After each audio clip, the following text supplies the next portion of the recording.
we know that the South Koreans have a qualitative advantage in terms of semiconductor production. So for that, we can have joint R&D, which will basically pave the way for semiconductor fabrication plants. And of course, for that, you need investment in skills development. You need a large pool of personnel which needs to be trained by Korean experts. And for that, you need to have a formal agreement. And of course, we have an increasingly large number of universities with engineering graduates. So this should be a public-private partnership in Bangladesh, which is then gearing up with Korean companies. If we can, and of course, that will lead to creation of special industrial zones like the Korean EPZ, but which is dedicated to, again, semiconductor manufacturing. Again, this is the part where, again, this is the green technology and renewable energy. We all know that the age of hydrocarbon is almost over us. There's a push for renewable energy. There's a push for carbon trading permits. And South Korea has some of the advanced renewable energy along with China in Asia. Now, South Korea focuses on advanced green technologies. Mentioned by my earlier speakers, we have already actively sought a comprehensive strategic partnership with South Korea, which may or could include defense cooperation alongside economic and political engagement. Now, there are ongoing discussions about enhancing maritime security and naval cooperation, which has been also adequately addressed by my previous speakers. Now, according to reports, Bangladesh has recently acquired South Korean DSAR-15 assault rifles. Now, these are actually very effective small arms usage, and this is usually used in the Navy.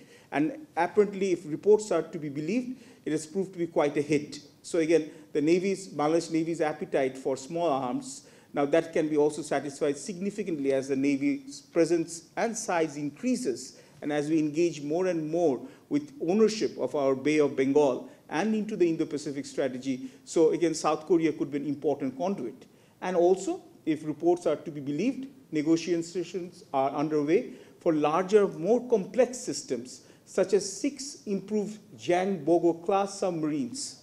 Now again, the negotiations are underway, and probably it will cost around $2 billion, but also this highlights Bangladesh's intent in expanding its naval presence. And South Korea can be a valuable partner under a mutually sustaining framework.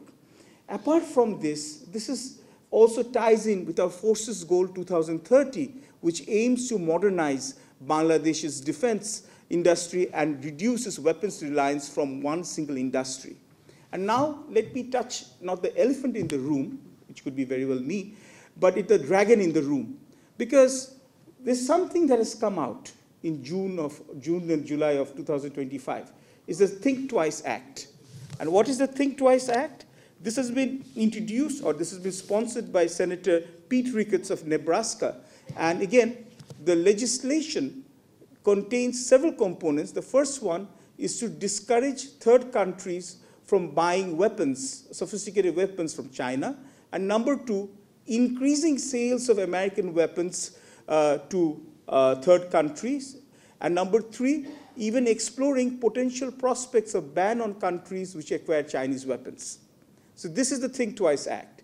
And let me add, for again, another addition to it, that the future, during this US ambassadorial confirmation hearings in the Senate, when you had the current ambassador, the ambassador designate, Brent Christensen, the sponsor of this Think Twice Act, Mr. Pete Ricketts, senator from Nebraska, was during the confirmation hearing where he raised the issue of Bangladesh's over-reliance on acquisition of Chinese arms. And again, that is just, again, an indicator of the future.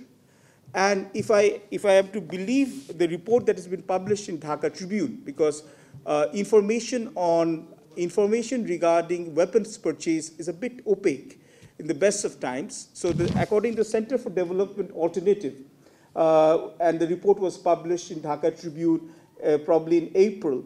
So the idea or the information that is given that Bangladesh is currently the 26th largest arms importer in the world. And again, for a period of time between 2019 and 2023, according to that report. It is not my report, so I cannot claim ownership. You have to catch Professor Ishtakar for Imtiaz for that. Again, from 2019 to 2023, Bangladesh was the second largest purchaser of arms from China. Well, if that is the case, which is, again, every country has a strategic requirement, but the need to balance and diversify our weapons requirement sourcing is important for multiple purposes. And in this case, South Korea could be an important conduit. Now, moving on, and this is the last part, when we sum it all up. Now, the first one that we need to explore is the Economic Partnership Agreement. So again, this has been already discussed, the Comprehensive Economic Partnership Agreement that we are pursuing with South Korea. But the problem is we do not have any policy consistency. With our regime change, our priorities keep on changing. And also, more of our policy changes or